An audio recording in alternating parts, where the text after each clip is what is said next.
हम लोग 90 हैं, बांट करके नहीं चले, हम लोग 90 हैं।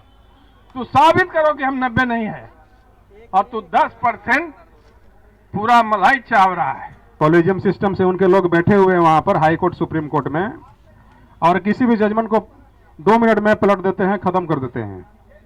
तो ओबीसी के साथियों को लड़ाई तो पहले कॉलेजियम सिस्टम के खिलाफ में भी लड़ना होगा ना। हम जातिगत जनगणना चाहते हैं तो उसका मुख्य उद्देश्य क्या है?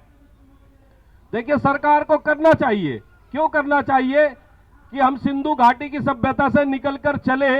मेरा परिवार का एक सदस्य पता नहीं कहां रहता है, मेरा जानने का हक है कि मेरे परिवार का सदस्य कहां रहता है। ये मेरा अधिकार है, और मेरा अधिकार ही मुझे नहीं मिल रहा मेरे परिवार का सदस्य कहां रह रहा। मेरे पुरखे सिंधु घाटी की सभ्यता से निकल के चले, अनंतनाग से चले, तमाम प्रदेश में, इस देश में हम लोग बस रहे हैं, और मुझे पता ही नहीं चल पा रहा कि मेरे पुरखों की जो शाखाएं कहां तक गई है, मेरा परिवार कहां बस रहा है, मुझे उसकी जानकारी नहीं है। तो ये मेरा अधिकार है, संवैधानिक अधिकार है।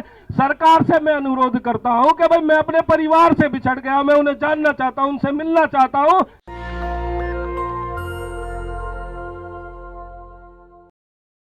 जिसे आप ऊंची जात के लोग कहते हैं, सवर्ण कहते हैं, वो तो सीधी लड़ाई नहीं लड़ते हैं। उनकी लड़ाई कोर्ट के माध्यम से होता है, और कोर्ट में उनके लोग बैठे हैं, कॉलेजियम सिस्टम से उनके लोग बैठे हुए हैं वहां पर हाई कोर्ट सुप्रीम कोर्ट में, और किसी भी जजमेंट को 2 मिनट में पलट देते हैं, खत्म कर देते हैं। तो ओबीसी के साथियों को लड़ाई तो पहले कॉलेजियम सिस्टम के खिलाफ में भी लड़ना होगा ना। जब तक उनके लोग वहां रहेंगे, आपका जो फैसला है उसको पलट देंगे। अभी बिहार में हुआ और कल झारखंड में हुआ। झारखंड हाई कोर्ट ने भी फैसला दिया है कि वहां की सरकार प्राइवेट सेक्टर की नौकरियां में 40,000 से ऊपरे सैलरी वाले जो नियुक्तियां हैं उसको रद्द कर दिया। तो हाई कोर्ट सुप्रीम कोर्ट में जितने भी जज बैठे हैं वो आपके फैसले को पलट देंगे। और यहाँ पर तो हम लोग बात बड़ी लंबी लंबी कर लेते हैं कि ओबीसी के ये हक दिलाएंगे, वो दिलाएंगे, वो दिलाएंगे। भैया, ऐसा नहीं होगा। इसकी आंदोलन पूरे देश में पंचायत स्तर पर चलाने की जरूरत है। लोगों को जगाने की जरूरत है कि भैया, आप मत फंसो 5 किलो अनाज में। 5 किलो अनाज में फंसा करके उनके बाल बच्चे Harvard, London school of economics जैसे इंस्टीट्यूशन में पढ़ रहे हैं, इंडिया में भी पढ़ते हैं, तो IIM अहमदाबाद और IIT में पढ़ते हैं, और आपके बाल बच्चे क्या करते हैं? 5 किलो अनाज में फंसा कर रखा है सबको। तो कहीं कुछ होने वाला नहीं है। इस लड़ाई को बहुत तेज करने की जरूरत है, और सारे इंटेलेक्चुअल लोग हैं, और लड़ाई को तेज नहीं कीजिएगा तो कुछ होने वाला है? कुछ नहीं होने वाला है, सब पलट देगा। अभी देखिए ना, ओबीसी की बात करते हैं इस देश के प्रधानमंत्री जी, ओबीसी के जाति से आने की बात करते हैं, तो कॉलेजियम सिस्टम को अभी तक क्यों नहीं हटाया? तो सबसे पहले कॉलेजियम हटाने की आंदोलन होनी चाहिए, तब हम सबों को न्याय मिलेगा। तो हम लोगों को लड़ाई 90% के, वो गिने या न गिने, हम 90% है। तो साबित करो कि हम 90% नहीं है। कैसे साबित करोगे? तुम समझो, ये सरकार समझे। ये प्रधानमंत्री जब 14 में चुनाव लड़ रहे थे तो कहते थे हम सबसे बड़ा ओबीसी है, लेकिन कारनामा क्या है? जवाब लोग क्या दे रहा है? तो समय नहीं है, शॉर्ट में आप लोगों को बताना चाहते हैं कि जितने लोग उपस्थित हुए थे, ईमानदारी पूर्वक, समय आया हुआ है, लोहा गर्म है। आप लोग बिहार आइए, 2 महीना के अंदर जो कहिएगा सो लागू हो जाएगा हिंदुस्तान में। अब बोलिए कैसे लागू हो जाएगा मेरे भाई? तो भाषण देने से नहीं होगा, हम मजबूर करेंगे। ये संघड़ा के सरकार जो है, भारत सरकार संघड़ा पर चल रहा है। संघड़ा पर, संघड़ा कहां कहां का? बिहार का भी संघड़ा है ना, लाठी लगल इसमें। बिहार का संघड़ा है, और आंध्रा का भी संघड़ा है। आंध्रा थोड़ा सुने या ना सुने, बिहार वाला सुनाओ। चुनाव होने जा रहा है, और केवल भाषणबाजी, मीटिंगबाजी से सुलझने वाला नहीं है। अगर आप लोग इसको लागू करना चाहते हैं कि हमारा ओबीसी और दलित और SC ST लाभान्वित हो, तो आप लोग आप कसम खाइए आज, और बिहार आइए, हम रहने सहने और आप लोगों को खाने पानी पीने का इंतजाम करेंगे।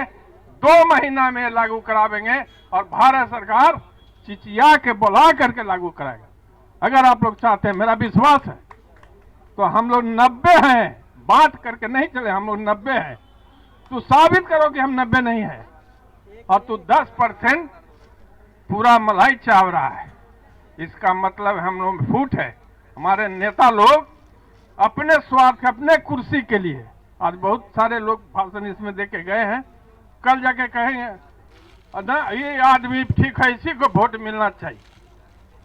तो आज आप यहाँ कह रहे हैं कि ओबीसी हम लागू कराने आए हैं और कह रहे हैं यही ठीक है, तो ये तो दोनों तरफ नहीं चलेगा। तो ईमानदारी पूर्वक अगर ओबीसी या एससी एसटी का को लाभ पहुंचाना चाहते हैं तो बिहार में आइए, 2 महीना का मैं गारंटी देता हूं कि 2 महीना के अंदर भारत सरकार चिचिया करके लागू करेगा। संविधान की प्रस्तावना का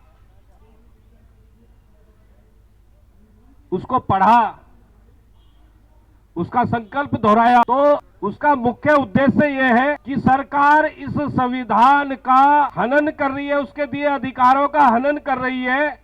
संविधान को पूर्ण रूप से लागू करने का जो संकल्प इस देश के पंचायत में बैठने वालों ने किया था, वह हमारे नुमाइंदगी ना होने की वजह से वो संकल्प पूरा नहीं हो पा रहा है। संविधान पूर्ण रूप से लागू नहीं है। अगर अवसर की समानता मिलती तो यहाँ आज लोग अपने अधिकारों के लिए चिल्लाने के लिए, अपने अधिकारों की मांग के लिए यहाँ लोग एकजुट ना होते, एकत्र ना होते। अगर हम सब लोग यहाँ एकत्रित हैं तो उसकी मुख्य वजह यह है कि हमारे अधिकार हम तक, हमारे वर्गों तक पहुंच नहीं रहे। 2600 कुछ जातियां हमारे इस देश में ओबीसी है, जो सरकार के उसमें दर्ज है, मगर उन 2000 जातियों में ओबीसी के आरक्षण का आज तक 1% भी लाभ आरक्षण का नहीं पहुंच पाया है। और सरकार ने ठेकेदारी प्रथा लाकर आरक्षण को डायरेक्टली खत्म करने का तरीका अपना लिया है। और हम आज आरक्षण को लेने का प्रयास कर रहे हैं और वो मिटाने का प्रयास कर रहे हैं। तो तमाम हम लोग जो एकजुट हैं,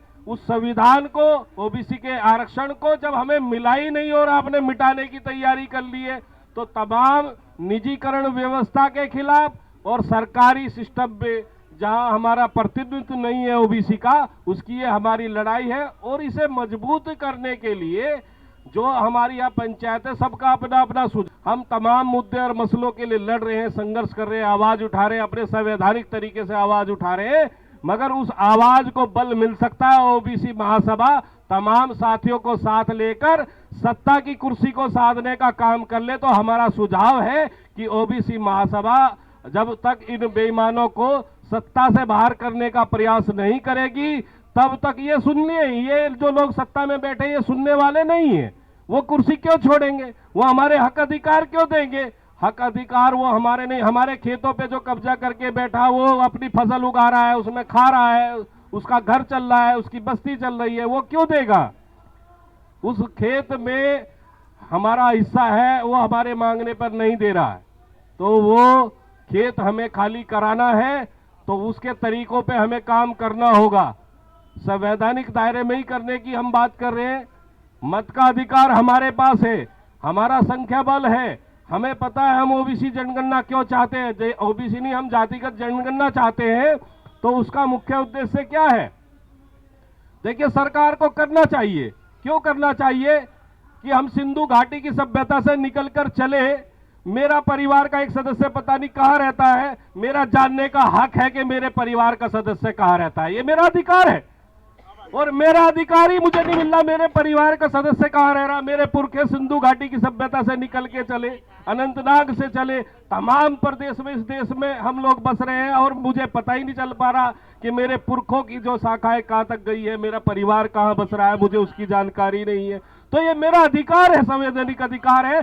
सरकार से मैं अनुरोध करता हूं कि भाई मैं अपने परिवार से बिछड़ गया, मैं उन्हें जानना चाहता हूं, उनसे मिलना चाहता हूं। मेरी जातिगत जनगणना कराई जानी चाहिए। मैं चाहता हूं उस देश में मेरी जातिगत जनगणना हो, मेरे परिवार के लोग, मेरे ब्लड के रिलेशन के लोग कहां रहते हैं, मैं उन्हें जानना चाहता हूं। ये भी तो मेरा हक है भाई। आप जानने का हक दे रहे हैं सरकार, तो मेरा ये भी तो हक है कि मुझे अपने परिवार का पता होना चाहिए। तो मैं अपने परिवार को जानना चाहता हूं, तो जातिगत जनगणना होनी चाहिए। और जातिगत जनगणना अगर होती है तो हम जानते, सरकार भी जानती है भाई, संख्या के अनुपात में हम समानता के आधार पर बात कर रहे हैं कि भाई संख्या के आधार पर जिसकी जितनी संख्या उसके अनुपात में अगर आप उसको अधिकार दे देते हैं तो यहां कोई भेदभाव ही नहीं होगा, कोई भेदभाव ही नहीं होगा बिल्कुल भी, और सब संतुष्ट भी होंगे और ये देश विश्व की शक्ति भी बनेगा। आप झूठी कल्पनाओं में जी रहे हैं। आप झूठी कल्पनाओं में क्यों जी रहे हैं?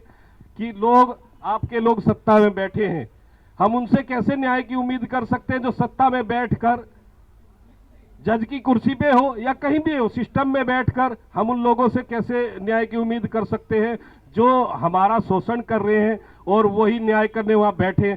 न्याय तो वो करेगा जब हमारे बीच का होगा, हमारे दर्द को समझने वाला होगा, हमारा अपना होगा। नेशनल दस्तक की आपसे गुजारिश है कि अगर इसको बचाना चाहते हैं तो नेशनल दस्तक को सब्सक्राइब करने के लिए रेड कलर के सब्सक्राइब बटन को दबाएं, फिर बेल आइकन की घंटी दबाएं। नेशनल दस्तक को बचाने के लिए बहुत जरूरी है कि हर खबर को शेयर करें, लाइक करें, कमेंट जरूर करें।